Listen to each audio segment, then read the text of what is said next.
Mister മണ്ടപ്പൻ. ഒരു ദിവസം പോലീസേമാൻ നേരിട്ട് അപ്പന്മാരുടെ വീട്ടിൽ. എന്താണ് സാർ? അപ്പന്മാർ സഹായിക്കണം. ഡിപ്പാർട്ട്മെന്റിനാകെ നാണക്കേടായിരിക്കുകയാണ് ഓൺലൈൻ തട്ടിപ്പ് കേസുകൾ. അറിയാറുണ്ട്. ചാനലിൽ ന്യൂസുണ്ടല്ലോ. അതെ, മോളീന്ന് എന്നെ തട്ടിത്തെറിപ്പിക്കുന്ന ഘട്ടമായിരിക്കുന്നു. ഈ സ്റ്റേഷൻ പരിസരത്ത് നിന്നുകൊണ്ടാണ് കള്ളന്മാർ തട്ടിപ്പ് നടത്തുന്നത്. അതുകൊണ്ട് എനിക്കെന്നും തലവേദനയാണ്. അപ്പന്മാർ ഈ ഓൺലൈൻമാരെ ഒന്നൊതുക്കിത്തരണം. ഓൺലൈൻ തട്ടിപ്പുകാരെ എങ്ങനെ കണ്ടുപിടിക്കാനാ സാറേ? ഒളിഞ്ഞിരുന്നല്ലേ പണികളൊപ്പിക്കുന്നത്? ഒരു വഴിയുണ്ട്. മൊബൈൽ ടവർ ട്രേസ് ചെയ്തു അവന്റെ താവളം കണ്ടുപിടിക്കാലോ. അത് ഓക്കേ. നെറ്റ് സെറ്റർ വെച്ചാണ് കള്ളൻ നെറ്റ് യൂസ് ചെയ്യുന്നത്. അതിനാൽ പിന്തുടരാനും ബുദ്ധിമുട്ടുണ്ടാവുന്നു. ഞങ്ങൾ ശ്രമിക്കാം സാറേ. സംഗതി നടന്നാൽ ദേശസേവനത്തിനുള്ള മെഡൽ തരും. പോലീസേമാൻ സ്ഥലം വിട്ടു. മെഡൽ തിന്നാൽ വിശപ്പ് മാറില്ലല്ലോ. പറയാൻ പാടില്ലായിരുന്നോ അന്നേ? തനിക്കു പറയാമായിരുന്നില്ലേടേ?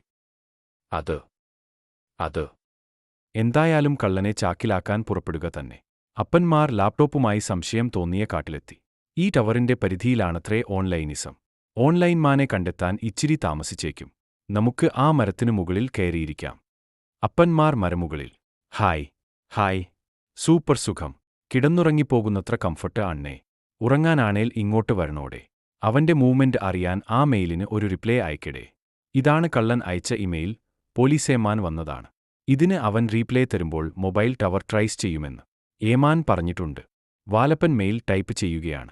നല്ല കാറ്റ്. ഉറക്കം വരുന്നു. ഉറക്കത്തിൽ മണ്ടപ്പൻ ഒരു സ്വീറ്റ് ഡ്രീം കണ്ടു. എടാ ചെന്നായൻ വാസു, നീയായിരുന്നല്ലടേ ഇതിന് പിന്നിൽ. അയ്യോ കുടുങ്ങിയോ മണ്ടപ്പൻ. നിന്നെ ഇന്ന് പരലോകത്തെത്തിക്കുമെടാ ചെന്നായൻ വാസുവേ. നിന്റെ ഓൺലൈൻ റോബറി ഇന്നത്തോടെ തീർത്തേക്കാമെടാ. അന്നേ ഇതെന്തർ? ഇന്നാ പിടിച്ചോ. വീണതാവട്ടെ എന്റമ്മച്ചിയെ എന്ന കൊന്നേ. കുറ്റിക്കാട്ടിൽ ഒളിച്ചിരുന്നു ലാപ്ടോപ്പിൽ മെയിലുകൾ അയക്കുകയായിരുന്ന ചെന്നായന്റെ മേലായിരുന്നു മണ്ടപ്പൻ വീണത്. എടാ ചെന്നായൻ വാസുവേ, നീ ഇവിടുണ്ടായിരുന്നോടെ. പിന്നീട് പോലീസ് ഗ്രൂപ്പിനൊപ്പം അപ്പന്മാർ. ഇത് ധീരതയ്ക്കുള്ള മെഡലാണ്. ഈ അപ്പന്മാർക്കുള്ള പരമവീരചക്രം. ഈ ചക്രം വിറ്റിട്ടാണേലും ചിക്കൻ ലെഗ് അകത്താക്കണം അണ്ണേ.